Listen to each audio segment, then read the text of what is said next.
Hi, this is Xane Daniel. I wanted to thank you so much for participating in this meditation and activation. This is not just a guided meditation, but it is an activation. I work with an extra-dimensional collective called the Hathors. They're very powerful, and by listening to the sound of my voice, you're being activated by the Hathors, and then peppered throughout this meditation, you'll receive very specific, targeted energy healing through activations.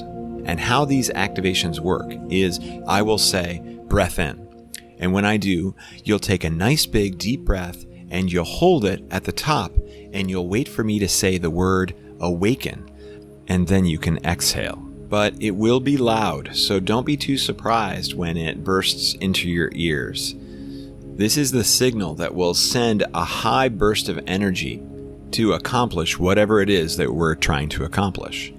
And as with all high vibrational energy activations or attunements, it's important for you to know that this can result in a little bit of a recovery period. So don't be surprised if you feel extra tired or extra wide awake. Drink plenty of water after you listen to this. And this recovery period could actually take a couple of days for you to get over. But understand that if you do experience a recovery period, you've gone through quite the transformation. To use the Monday meditations as intended, I invite you to listen to each one all week, every day, until the next Monday meditation releases, and then use that one every day for a week. Each time you listen to them, they will become more and more integrated into the amazing being that you already are. I would like for you to go ahead and close your eyes and take a nice big deep breath. Feel yourself relax as you exhale, sinking into your chair or to the bed or to the floor, your yoga mat, whatever it is that's supporting you. Feel those muscles relax that don't usually relax. Think about the muscles in the shoulders and the neck. Think about the muscles around your gut. Think about the muscles that control elimination. Think about the muscles that you clench when you don't want to pee or you don't want to poop. And I want you to take a moment and relax some of those muscles. And it's weird because you can relax them and you won't actually pee or poop. And you'll find that they're in layers.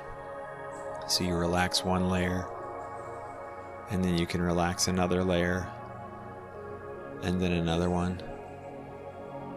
And this is almost infinite. I'm sure it's not. Before you would actually pee or poo. So relax as many of these as you can.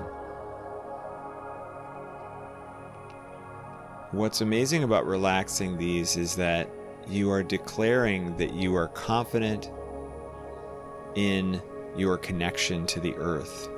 You are confident in your grounding, because these muscles are part of the tethering of our souls to our bodies. And to release these means that you know that you will not become untethered.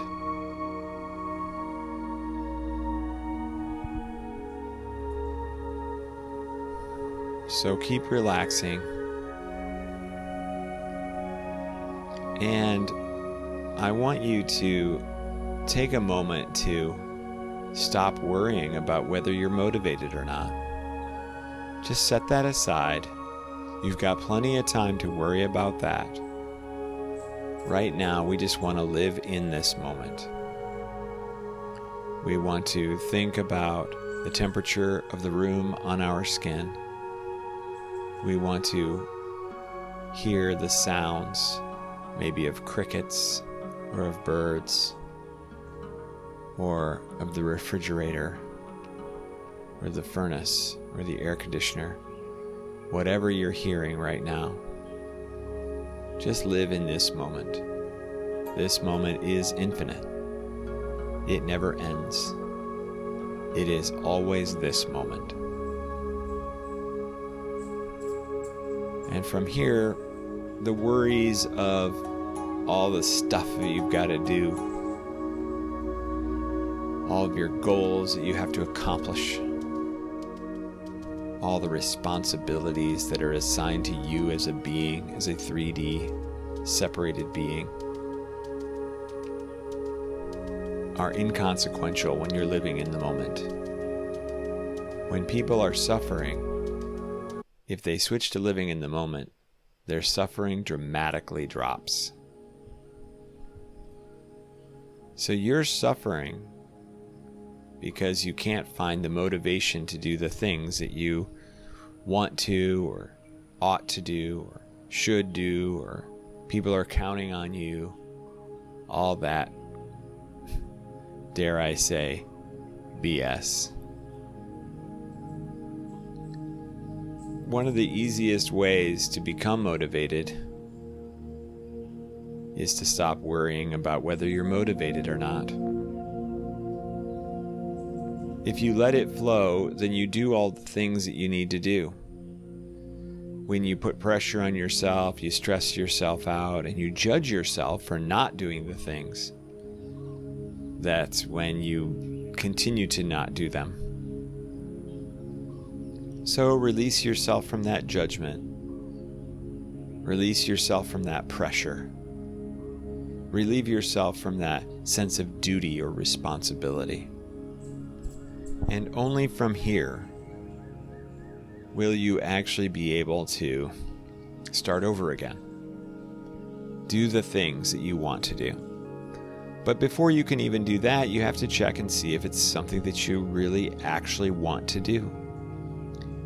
People that have been diagnosed with ADD and ADHD, the reason that they're diagnosed with that malady is because they're not able to pay attention. They're not able to do the work. They're not able to whatever.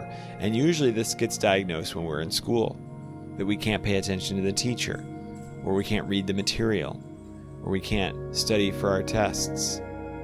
So we fail or we don't do very well, and we decide that, oh, it's because you have ADD or ADHD. Well, what that actually is just you not following your life purpose. There's nothing actually wrong with you. It's just you aren't doing the thing that excites you, that motivates you. Of course you're not going to be excited about doing stupid schoolwork. Who is? Because you don't fit into the rules of society, and you don't do the work, and you don't study and then want to go to college, and so on and so on and so forth. Well, that's because you're not following your life purpose, and you're trying to adhere to society's purpose or your parents or whatever that has been assigned to you. So before you blame yourself, or you blame your disease, or whatever you want to call that syndrome of ADD and ADHD, or just in general low motivation, the first thing you need to do is check to see if the thing that you're not motivated to work on is in alignment with your purpose. And how do we know what our purpose is? Take a moment and think about what you're really excited about. Picture the thing that makes you the most excited. And if you need some help with this, imagine that you didn't have the responsibilities, that you didn't have the restrictions, that maybe you had unlimited money and unlimited help to create or do whatever it is that you would want to do. With all of those limitations tossed aside, and the opposite of limitations, possibilities, are imagined or pondered, then what is it that you come up with? What is that thing that you really, really would do if you didn't have any restrictions?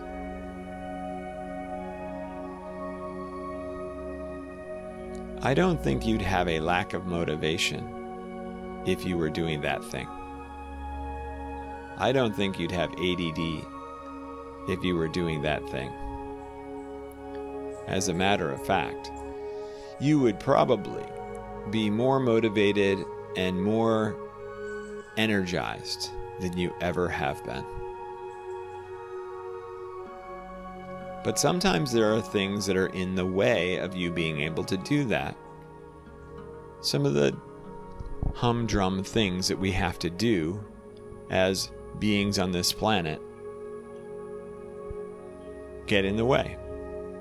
Or at least they appear to get in the way. What's interesting is that you can actually focus on the thing that you really want to do, and you can accomplish some of the things that you don't want to do at the same time. So what we're going to do here is we're going to give you a boost of motivation. This is an activation that I'll do that'll bring that passion back. We're going to do a few. The first one is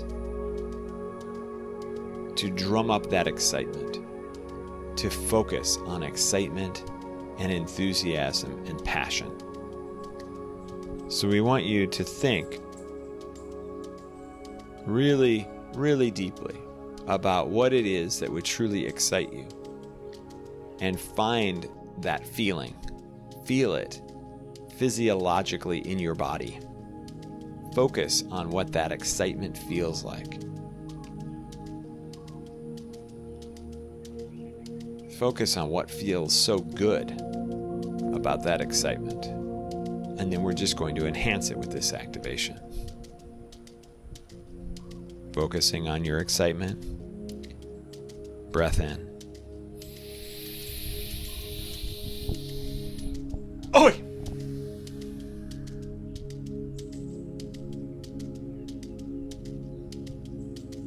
Good. Enhancing excitement. Then I would like for you to focus on something that you've been wanting to do, or that you feel like you need to do, and you just haven't been able to drum up the motivation for it. Just focus on that thing.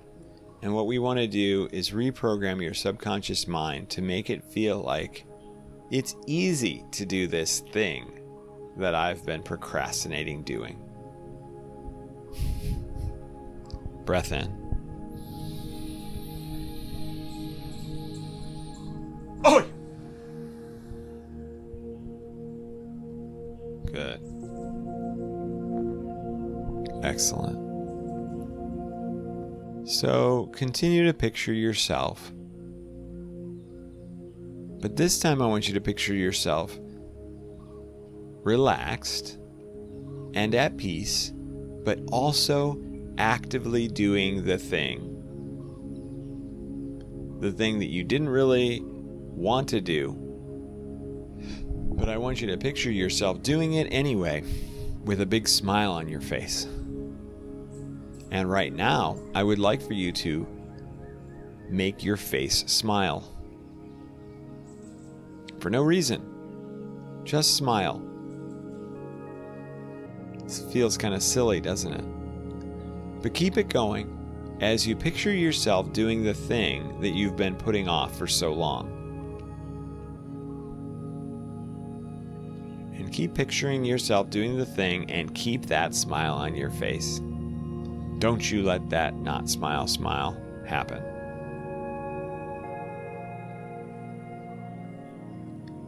As silly as it looks, we are associating pleasure with this thing that you haven't wanted to do. Because the brain does a funny thing when you smile for no reason.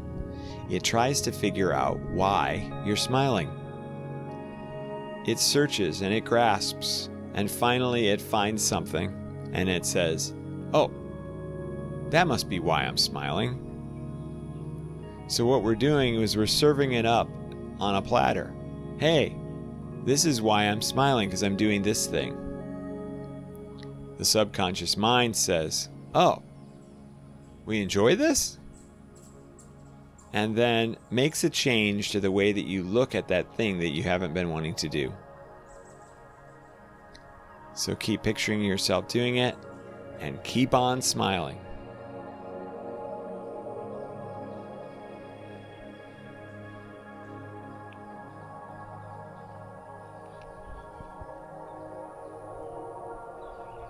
Now I want you to picture yourself doing the thing that most excites you. That thing that we did a minute ago in that exercise where I had you picture what you would do if you had unlimited everything. No responsibilities. A team of talented people to put together what it is that you want or what you're passionate about. And I want you to picture that experience of working hard on that thing.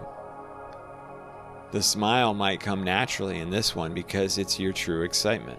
But if it doesn't, go ahead and do the same thing. See yourself working on the thing that excites you the most. Without fear of it not working, without worry about your responsibilities, about anything except, hey, maybe this is really what I'm supposed to be doing here right now.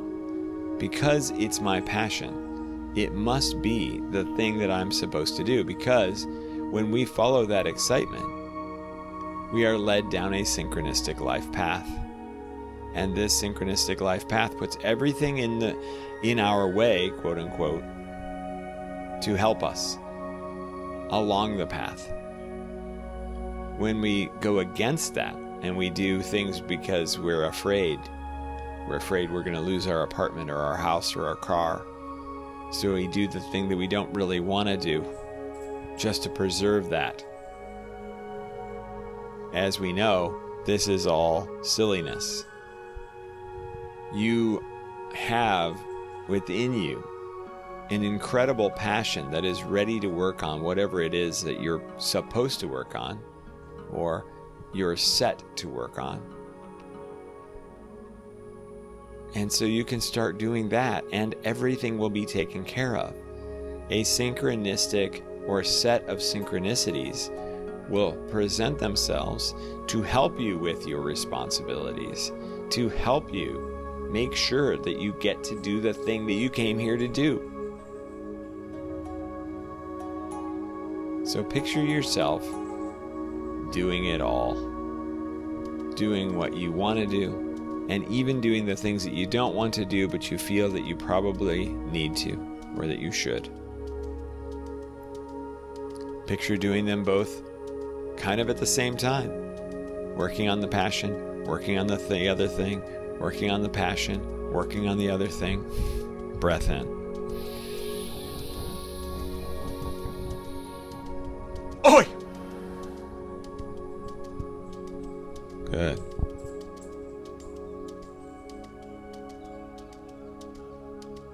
You are capable of doing whatever you want.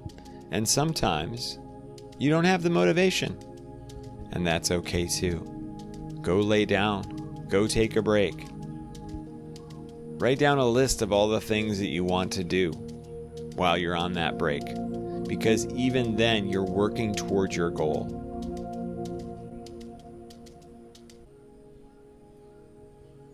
Don't look at the experience as a disaster, as miserable, judging yourself for not having motivation. Look at it as everything happens exactly as it's supposed to, and you're working on it at the pace that you're supposed to.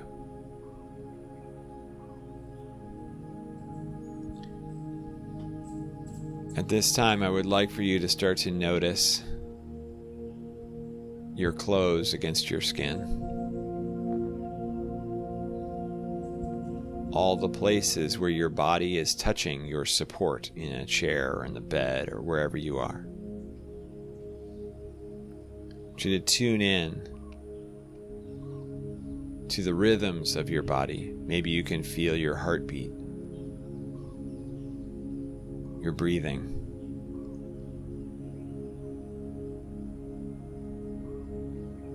And I want you to slowly awaken your body, starting with your toes and your feet, your ankles and your shins, your knees, your upper legs, your hips, your core, your stomach, your chest, your shoulders, your arms, your hands, your neck, your head, your mouth, your ears and your nose, and finally, you can open your eyes.